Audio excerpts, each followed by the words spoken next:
Welcome to with news. లక్ష్యం సమాజహితం. నా పేరు సోనియా. ఇక వివరాల్లోకి వెళ్తే గ్రేటర్ హైదరాబాద్ ప్రయాణికుల కష్టాలు తీర్చే ఎంఎంటీఎస్ రైలు ఇప్పటిలోకి అందుబాటులోకి వచ్చేలా కనిపించడం లేదు. గతేడాది లాక్డౌన్ మొదలయ్యాక ఈ సేవలు నిలిచిపోయాయి. ఈ రైళ్లను నడిపేందుకు సిద్ధంగానే ఉన్నామని, కేంద్రం అందుకు అనుమతిస్తే సాధ్యమవుతుందని దక్షిణ మధ్య రైల్వే స్పష్టం చేసింది. ప్రస్తుతం కరోనా కేసులు విపరీతంగా పెరుగుతున్న నేపథ్యంలో ఆందోళన నెలకొందని Secunderabad divisional railway manager Abhay Kumar చెప్పారు. కేంద్ర హోంశాఖతో పాటు ఆరోగ్య శాఖ నుంచి ఆదేశాలు అందితేనే వీటిని పునరుద్ధరిస్తామన్నారు. తెలంగాణ ప్రభుత్వంతో సమన్వయం చేసుకుంటూ వైద్య పరికరాలు, ఆక్సిజన్ తదితరాలను రవాణా చేస్తున్నామన్నారు.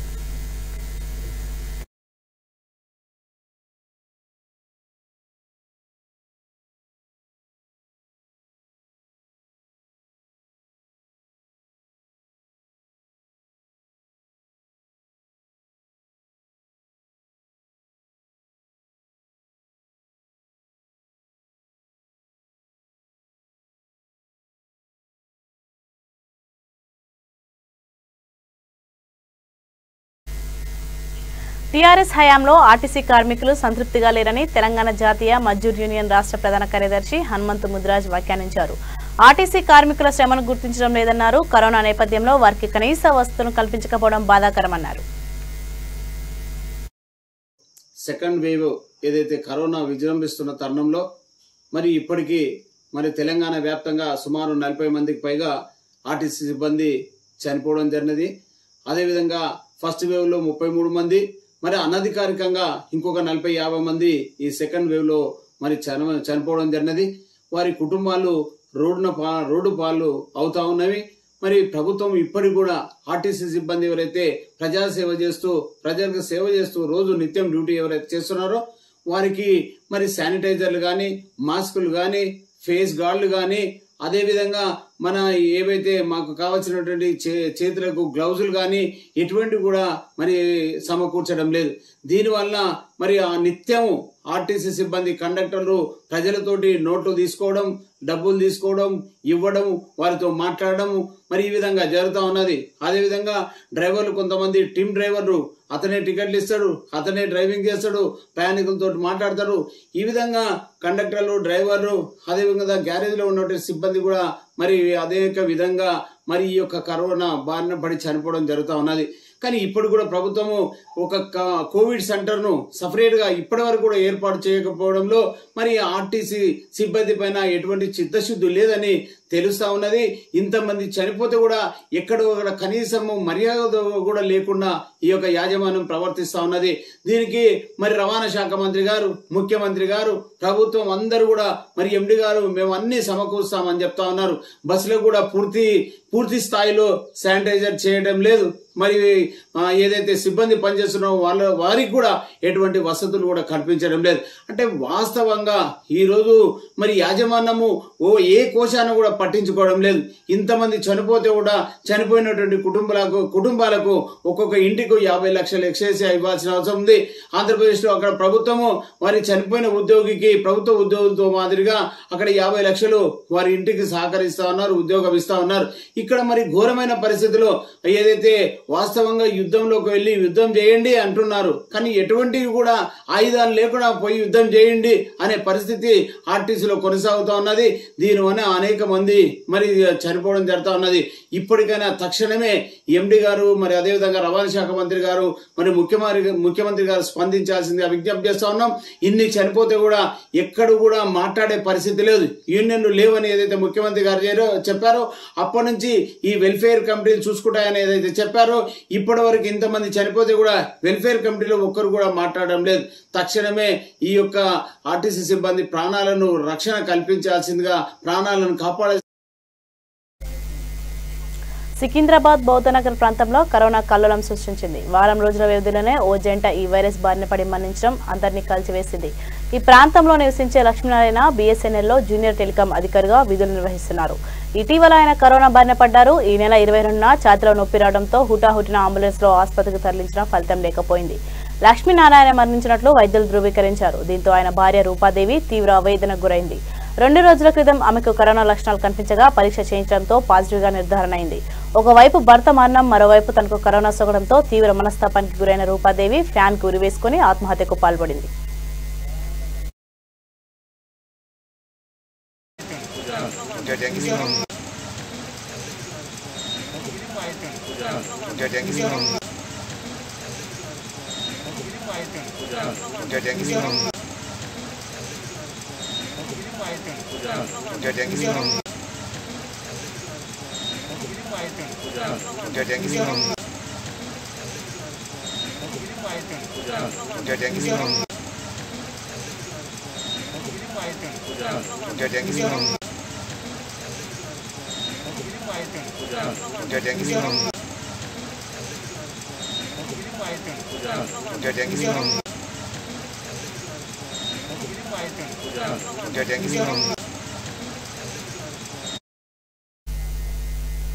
అక్రమంగా తరలిస్తున్న గోవులను గోరక్షా దళ్, బజరంగ్ దళ్, బీజేపీ కార్యకర్తలు కాపాడారు. మహారాష్ట్ర నుంచి హైదరాబాద్ బహదూర్పుర ప్రాంతానికి 23 ఆవులను తరలిస్తున్నట్లు సమాచారం అందడంతో వీరు మేడ్చల్ వద్ద అడ్డుకున్నారు. ఈ విషయాన్ని 100 నెంబర్కు డయల్ చేసి తెలియజేశారు. రంగంలోకి దిగిన పోలీస్ సిబ్బంది పంచనామా చేసిన అనంతరం గోవులను జియాగూడలోని శ్రీ సమర్థ కామధేమ గోశాలకు తరలించారు. శ్రీధర్, కాలు సింగ్, పవన్ రెడ్డి, పవన్ కళ్యాణ్ తదితరులు పాల్గొన్నారు. జై గోమాత. గోరక్షా దళ్ తెలంగాణ. నా పేరు కోటి శ్రీధర్. మేము ఈరోజు మార్నింగ్ ఈ 22 ఎడ్లను కాపాడినాము. ఇవి ఛత్తీస్గఢ్కి అని మన తెలంగాణ హైదరాబాద్ బాదుపుర స్లాటర్కి వెళ్తున్నాయి. మా పొద్దుగాల 7 గుట్టంగా ఇవి మాకు అనుమానం వచ్చి ఆపితే ట్రక్ ఆపినాం మేము. ఇలా 23 ఎడ్లు ఉన్నాయి. ఇవి ఎక్కడికి పోతున్నా అంటే బాదుపుర కబీలా తీసుకెళ్తున్నానని చెప్పిండు. ఈరోజు హనుమాన్ జయంతి ఉన్నది. హనుమాన్ జయంతి రోజు కూడా ఈ రోజు కూడా ఇడుస్తలేరు ఈ స్లాటర్ చేసేవాళ్ళు. దీని మీద వెంటనే గవర్నమెంట్ చర్యలు తీసుకోవాలి. ఇది మన బజరంగ్ దళ్, బీజేపీ, గోరక్షా దళ్ అందరం కార్యకర్తలను ఇది కాపాడినాం. మేము ఇట్లనే రెగ్యులర్ కాపాడుతుంటాము. గవర్నమెంట్ అసెంబ్లీలో తీర్మానం చేసి వెంటనే సెంటర్కి పంపించాలి గోమాత రాష్ట్రీయ మాతని. సెంటర్ బీజేపీ రూలింగ్లలో ఇది బ్యాన్ అయిపోయింది గోహత్య. ఇలా ఇప్పుడు ఇండియా అలయన్స్ కాదు, ఇలా కేసీఆర్ కాదు, జగన్ కాదు, వీళ్ళిద్దరు ఆంధ్రాలో తెలంగాణ తీర్మానం చేసి పంపించాలి మోదీజీకి. అప్పుడు ఆయన బిల్ పార్లమెంట్ పెడతాడు, పాస్ అయిపోతుంది. జై గోమాత. జై గోమాత. गौ की रक्षा कौन करेंगे? हम करेंगे, हम करेंगे. गौ की रक्षा कौन करेंगे? हम करेंगे, हम करेंगे. देश धर्म का नाता है, गाय हमारी माता है. देश धर्म का नाता है, गाय हमारी माता है. जय गौ माता. जय गौ माता.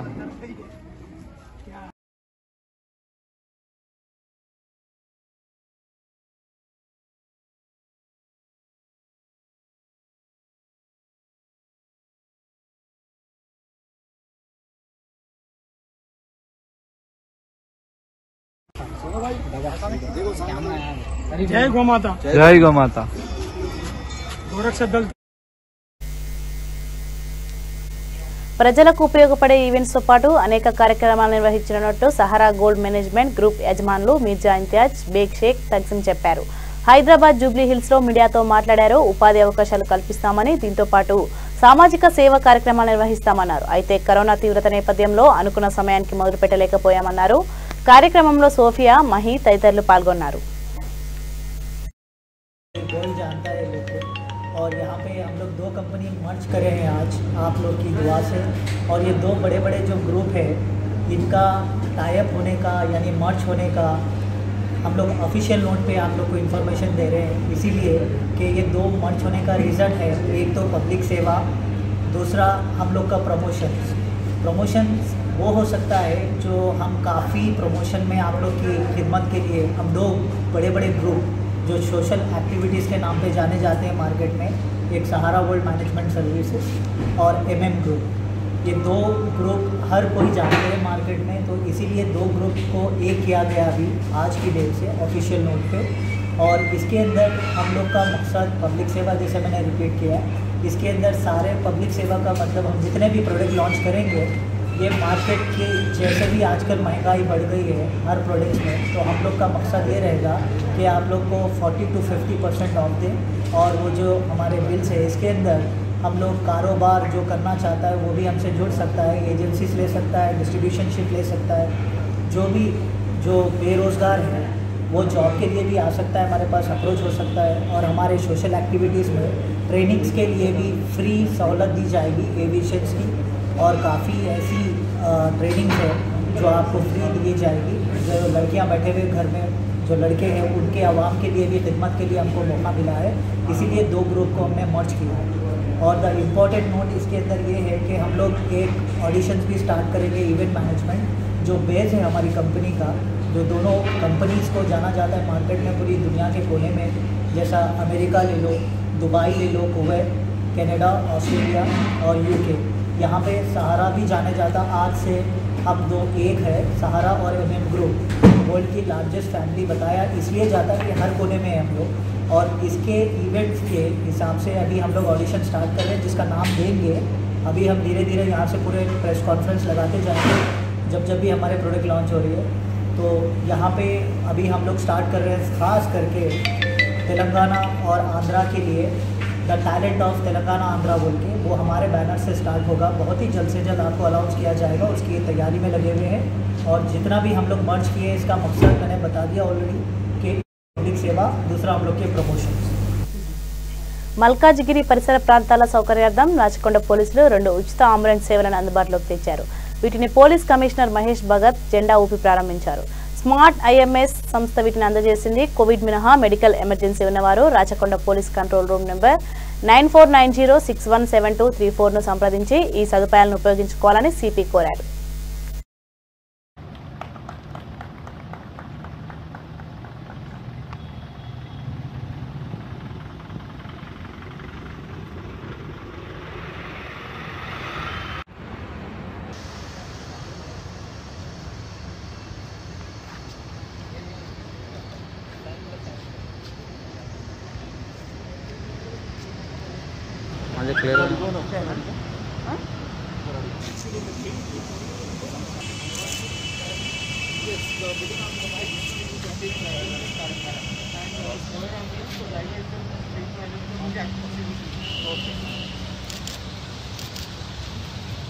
ఈరోజు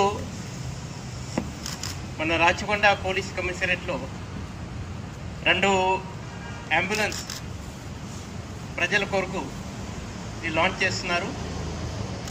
ఈ అంబులెన్స్ మన రాచకొండ పోలీస్కి స్మార్ట్ IMS అని ఈ సంస్థ CEO అమర్ రెడ్డి గారు స్పాన్సర్ చేయడం జరిగింది. నెక్స్ట్ 2 months 24/7 ఈ 2 అంబులెన్సెస్ మన సర్వీస్లో ఉంటుంది. ఈ అంబులెన్సెస్ ఇక్కడ హైదరాబాద్లో ఉన్న స్టాన్ ప్లస్ అంబులెన్స్ సర్వీస్ వాళ్ళ అంబులెన్సెస్, రేడ్ అంబులెన్స్ కూడా అంటారు దానికి. ఫుల్లీ ఈక్విప్డ్ అది, దాంట్లో ఆక్సిజన్ కావచ్చు, తర్వాత వెంటిలేటర్ ఫెసిలిటీ, అన్ని ఫెసిలిటీ ఉన్నాయి. ఈ అంబులెన్స్ సర్వీస్ మన రాచకొండ పరిధిలో అవైలబుల్ చేయడానికి కోసం మన control room number 9490617234. I repeat 9490617234. ఈ Rachakonda Covid control room number.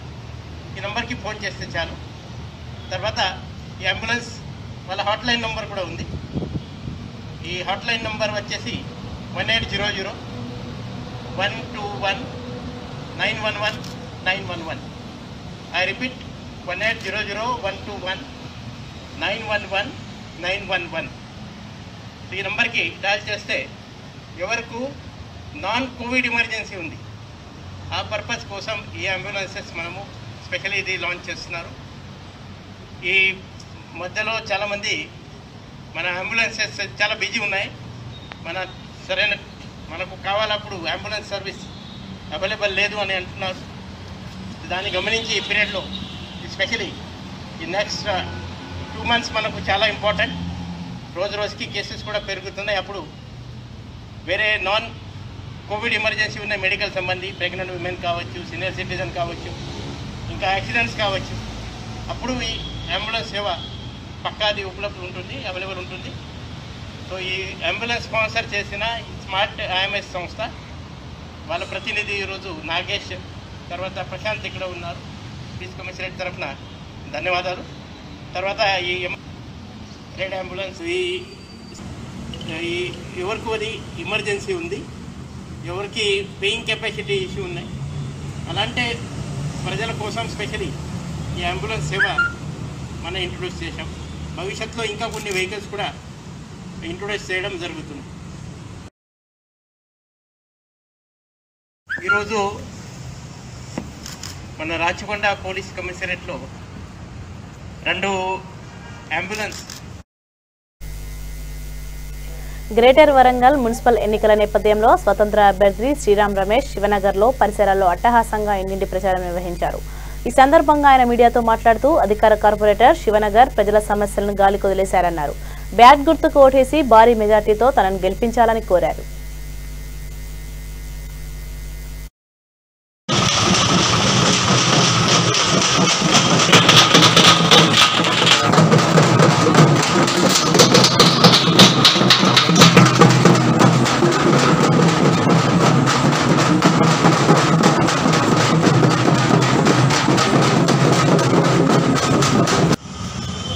Division నుండి స్వతంత్ర అభ్యర్థిగా బ్యాట్ గుర్తు మీద పోటీ చేస్తున్నా. నేను గత 17 సంవత్సరాలుగా రాజకీయాలలో ఉన్నా.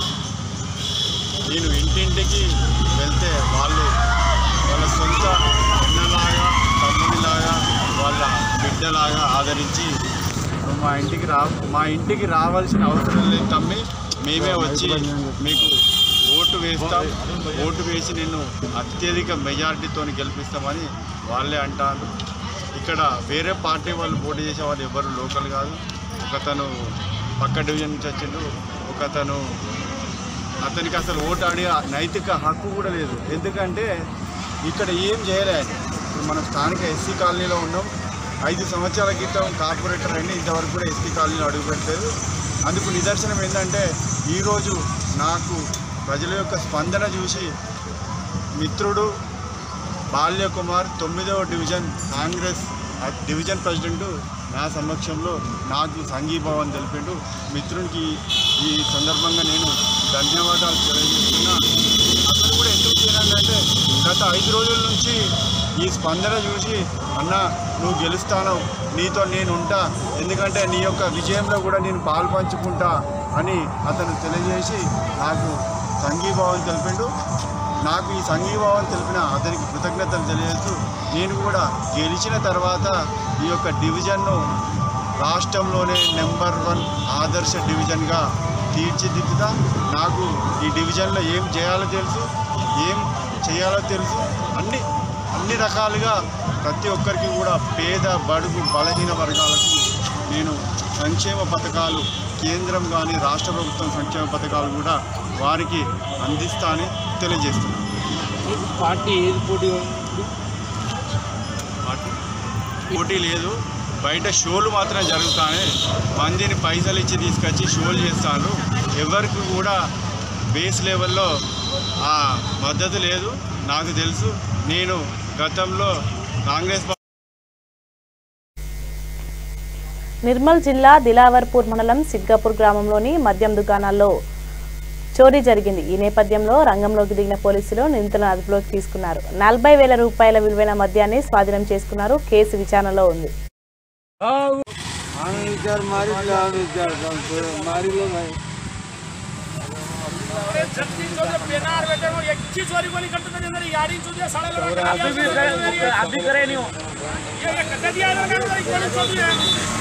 बाबड़ा ये आया लगा वो अच्छे से खराब कर जाएगा।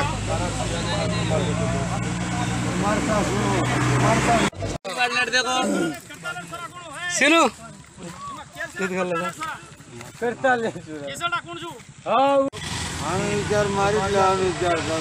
मारी लो भाई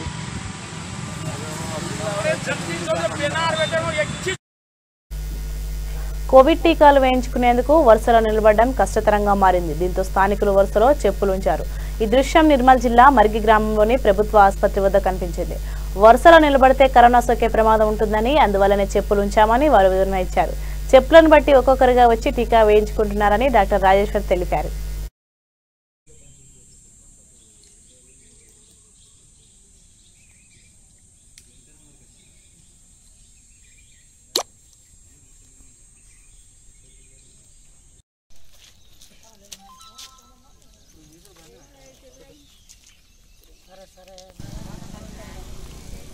కిడ్నీ సరిపోతుంది లేవట ఆరు ఫోన్ చేస్తా ఉంటారు వాళ్ళు.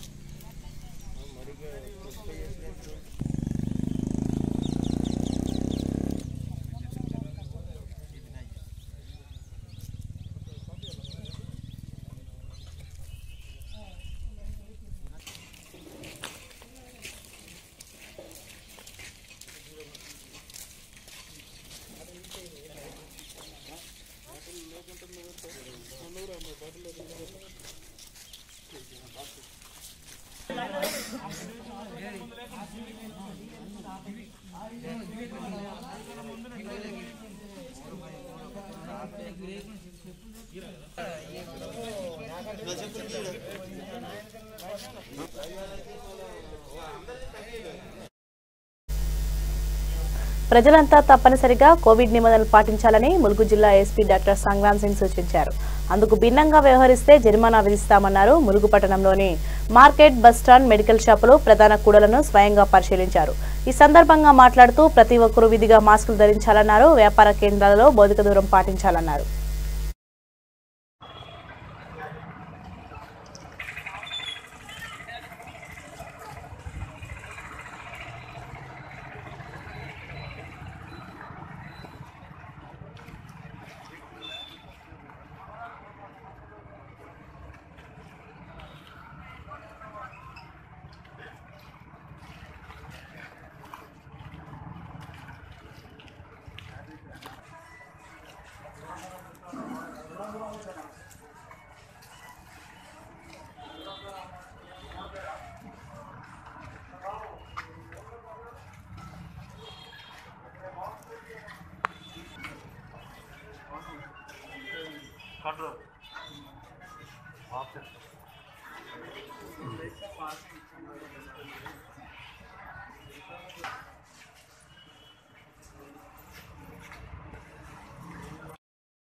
గాంధీ ఆసుపత్రిలోనే చేరిన సరైన వైద్య సేవలు అందక కరోనా పీడితుడు చనిపోయాడు.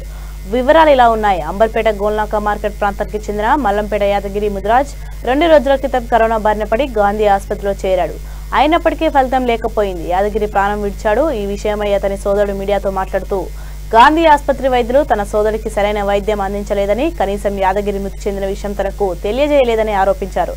తన సోదరుడి మృతికి కారణమైన గాంధీ ఆసుపత్రి వైద్యులు సిబ్బందిపై చర్యలు తీసుకోవాలని డిమాండ్ చేశారు. ఈ విషయమై న్యాయస్థానంతో పాటు మానవ హక్కుల కమిషన్ను ఆశ్రయిస్తామని స్పష్టం చేశారు. కోవిడ్ వచ్చిందని ఫస్ట్ మేము 25వ తేదీ రోజు అక్కడ సాయిదత్త నర్సింగ్ భాగవతం ఉంటుంది, అందులో చేర్పించాం. అక్కడ ఒక పూటకి 20,000 రూపాయలు బిల్లు తీసుకున్నారు. రెమిడిసివిర్ ఇంగ్లీషియన్ కావాలన్నారు. ఆ ఇంగ్లీషియన్ కోసం మేము అన్ని చోట్ల బ్లాక్లో ప్రయత్నించినాం, అన్నిట్లో ప్రయత్నించినాం. కానీ ఎక్కడ కూడా మాకు ఆ ఇంజక్షన్ దొరకలేదు. దొరకనందుకు గాంధీ హాస్పిటల్లో ఆ ఇంజక్షన్ ఉంటుందని ఈ డాక్టర్ ధనంజయ గారు చెప్పి మమ్మల్ని బలవంతంగా అందులో నుంచి పంపించి వేశారు. మేము 108 అంబులెన్స్లో ఉన్న సాయంత్రం 7 గంటల ప్రాంతం. డేట్ ఏంటిది? 25th రోజే అక్కడ తీసుకెళ్ళినాం. 7 గంటలకు తీసుకెళ్ళి అందులో గాంధీ హాస్పిటల్లో జాయిన్ చేసాం. అప్పుడు మా తమ్ముడు అందరితో వీడియో కాల్ మాట్లాడి చాలా సంతోషంగా ఉన్నాడు. నేను ఉంటున్నా అని చెప్పాడు. మీరంతా బయట ఉంటున్నారు అన్నారు. లోపల తీసుకెళ్ళి ఆక్సిజన్ పెట్టిరట మాకే తెలియదు.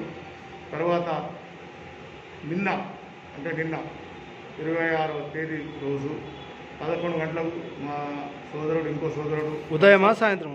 నిన్న ఉదయం 11 ప్రాంతంలో మా సోదరుడు ప్రసాద్ అని ఆయన వెళ్ళి వాటర్ బాటిల్, జండుబాం కావాలంటే కూడా మా తమ్ముడు జండుబాం కూడా ఇచ్చేసిండు. ఆయనకి ఇచ్చి బాగున్నాడు, మాట్లాడాడు, అందరిని అడిగిండు. తర్వాత మళ్ళీ మేము సాయంత్రం ఫోన్ చేసినాం. అది చేస్తే గాంధీ ఎంక్వైరీలో కరోనా వ్యాప్తి కలకలం రేపుతోంది. ఈ నేపథ్యంలో ఈ లక్షణాలతో ఆసుపత్రులకు వస్తున్న వారి సంఖ్య నానాటికి పెరిగిపోతుంది. చాలా ప్రాంతాల్లో కరోనా కేంద్రాల వద్ద జనం గుంపులుగా కనబడుతున్నారు. దీంతో కరోనా లేని వారికి ఈ కేంద్రాల వద్ద అది సోకే ప్రమాదం లేకపోలేదు. హైదరాబాద్లోని పలు ప్రాంతాల్లోనూ ఈ పరిస్థితి కనిపిస్తోంది. కూకట్పల్లిలోని ఎల్లమ్మ బండ ప్రాథమిక ఆరోగ్య కేంద్రం వద్ద ఒకే చోట కరోనా పరీక్షలు చేయడంతో పాటు వ్యాక్సిన్ కూడా వేస్తుండడంతో ఏ లైన్ ఏదో తెలియక ప్రజలు తికమక పడుతున్నారు.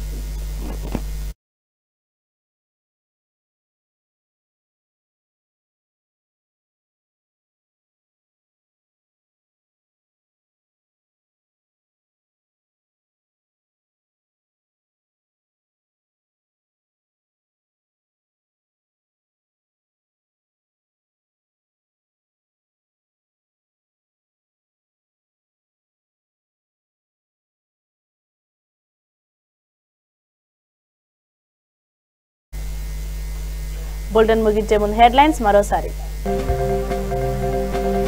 ఎంఎంటీఎస్ రైళ్లు ఇప్పట్లోకి అందుబాటులోకి రానట్టే, కేంద్రం అనుమతిస్తే తప్ప ఏమీ చేయలేమంటున్న అధికారులు.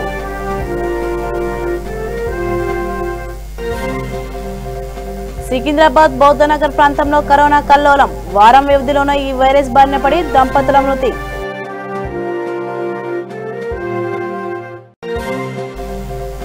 గోవులను కాపాడిన గోరక్షా దళ్, బజరంగ్ దళ్ బీజేపీ కార్యకర్తలు జియాగూడలోని గోశాలకు తరలింపు.